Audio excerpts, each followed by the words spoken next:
ओम शांति। 22 जनवरी 1969 के बाबा के अव्यक्त महावाक्य हैं।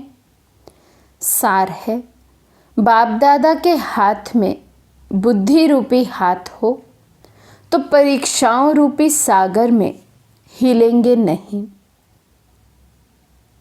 दोपहर भोग के समय वतन का समाचार। आज वतन में गई तो ब्रह्मा बाबा जैसे यहाँ मुलाकात करते थे वैसे वहाँ ब्रह्मा बाबा ने मुलाकात की।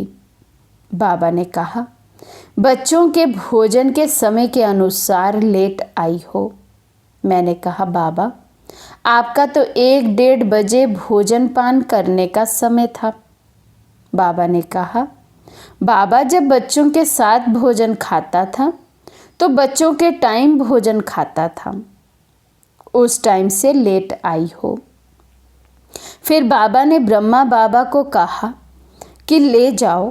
क्या जाकर देखा कि जैसे यहाँ ऑफिस में कुर्सी पर बाबा आकर बैठता था, पत्र लिखता था, तो वही कुर्सी, वही पेड़, वही पेंसिल रखी थी। मैं तो हैरान हुई कि ये सभी चीज़ें वतन में कैसे आ गई। फिर बाबा ने हस्तलिखित पत्र मेरे को दिया। मैंने पढ़ा।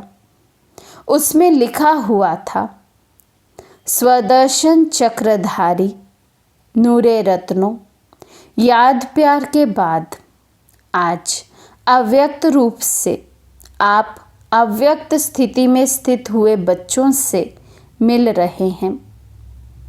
दूसरे पेज में लिखा था, बच्चे जो बाप दादा के साकार रूप से शिक्षाएं मिली हैं उसका विस्तार करते रहना। अब ना बिसरो ना याद रहो। विदाई के बाद बाबा जैसे सही अर्थात सिग्नेचर डालते हैं वैसे डाली हुई थी। बाबा ने कहा, हमने अपने समय पर पत्र भी लिखा, फिर भोजन के लिए इंतज़ार कर रहे थे, फिर तो भोजन खिलाया। बाबा ने कहा, भल वतन में चीज़ें खाते हैं लेकिन यज्ञ के भोजन की रसना बहुत अच्छी है। तो ब्रह्मा बाबा को अव्यक्त होने के बाद भी शिव बाबा के इस यज्ञ के भोजन की कितनी वैल्यू है। बाबा भी कहते हैं इस जैसा रस और कहीं नहीं है। तो वतन में दादी जी भोग लेकर गए हैं और वैरायटी सीन बाबा उन्हें दिखाते हैं। बाबा ने आज हम सबके लिए पत्र भी भेजा है और बाबा ने कहा है कि जैसे साकार में शिक्षाएं जो मिली हुई हैं उन्हें हमें विस्तार में लेकर जाना है। अब स्वयं में धारण कर अन्य आत्माओं को भी आप समान बनाना है। तो दादी जी कहते हैं, फिर बाबा ने भोजन स्वीकार किया। जब हम आ रही थी तो बाबा ने एक दृश्य दिखाया। एक सागर था जिसमें बहुत तेज लहरें चल रही थी। बाबा ने कहा, आप इस सागर के बीच में जाओ।